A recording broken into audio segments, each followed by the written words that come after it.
ধন্যবাদ বন্ধুরা, M Das tutorial. আজকে আলোচনা করব ট্যাক্সে কয়েকটি বিষয়ে লেনদেনের উপর, যে বিষয়গুলি অত্যন্ত জরুরি ট্যাক্সের ক্ষেত্রে। দেখতে থাকুন শেষ পর্যন্ত। আর আপনি যদি প্রথম হন তাহলে চ্যানেলটি সাবস্ক্রাইব করে নেবেন। ইনকাম ট্যাক্স, এই 5টি লেনদেনের উপর নজর রাখছে আয়কর দপ্তর। পাঠানো হচ্ছে নোটিশ। কি সেই 5টি লেনদেন? দেখতে থাকুন শেষ পর্যন্ত।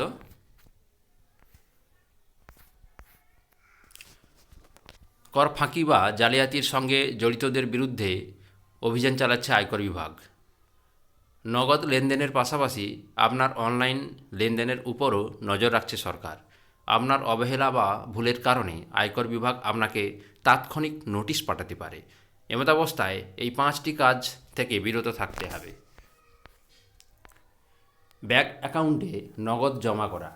Central board of direct taxes এর নিয়ম অনুসারে যদি কোনো ব্যক্তি একটি আর্থিক বছরে 10 লক্ষ টাকা বা তার বেশি নগদ জমা করেন, তবে তথ্য আয়কর বিভাগকে জানানো হয়। এমনকি যদি একজন ব্যক্তির একাধিক অ্যাকাউন্টে টাকা জমা থাকে, একই প্যান এবং আধার নম্বর থাকলে ডিপার্টমেন্টকে জমা করা পরিমাণ সম্পর্কে তথ্য দেয়। এমন পরিস্থিতিতে আয়কর বিভাগ আপনাকে অর্থের উৎস সম্পর্কে জিজ্ঞাসা করতে পারে।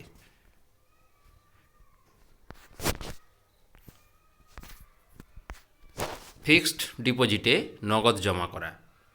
আপনি যদি একটি আর্থিক বছরে 10 লক্ষ টাকার বেশি নগদ বা এফডি অ্যাকাউন্টে জমা করেন, তাহলে আয়কর বিভাগ আপনাকে তার জমা লেনদেনের বিষয়ে নোটিশ পাঠাতে পারে এবং আয় বা অর্থের উৎস সম্পর্কে তথ্য জানতে চাইতে পারে। সঠিক তথ্য না দিতে পারলে ব্যবস্থা নেওয়া হতে পারে। শেয়ার, মিউচুয়াল ফান্ড, ডিভেঞ্চার বা বন্ড ক্রয়।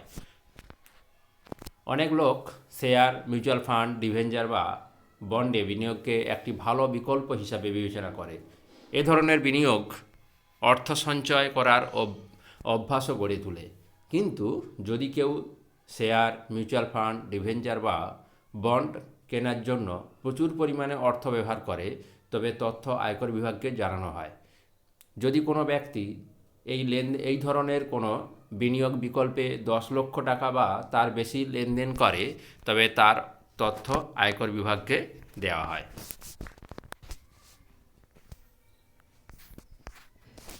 ক্রেডিট কার্ডের বিল পেমেন্ট। ক্রেডিট কার্ডের ব্যবহার আজকাল সাধারণ হয়ে উঠেছে এবং কখনো কখনো ব্যবহারকারীদের বিল কয়েক লক্ষ টাকায় পৌঁছে যায়। কিন্তু যদি আপনার মাসিক ক্রেডিট কার্ডের বিল 1 লাখ টাকার বেশি হয় এবং আপনি তা নগদে দিতে চান, তাহলে আয়কর বিভাগ আপনাকে আপনার অর্থের উৎস সম্পর্কে জিজ্ঞাসা করতে পারে। আপনি যদি একটি আর্থিক বছরে অনলাইন বা অফলাইন যে কোনো উপায়ে 10 লাখ টাকা বা তার বেশি অর্থ প্রদান করেন, তাহলে আয়কর বিভাগ আপনাকে প্রশ্ন করতে পারে আপনার অর্থের উৎস কী। সম্পত্তি সংক্রান্ত লেনদেন। শহর এবং দ্বিতীয় স্তরের শহরগুলিতে রিয়েল এস্টেট দাম খুব বেশি এবং বড় লেনদেন সাধারণ। কিন্তু আপনি যদি সম্পত্তি কেনার সময় 30 লক্ষ টাকা বা তার বেশি নগদ লেনদেন করেন, তাহলে আয়কর বিভাগ থেকে সতর্ক থাকুন।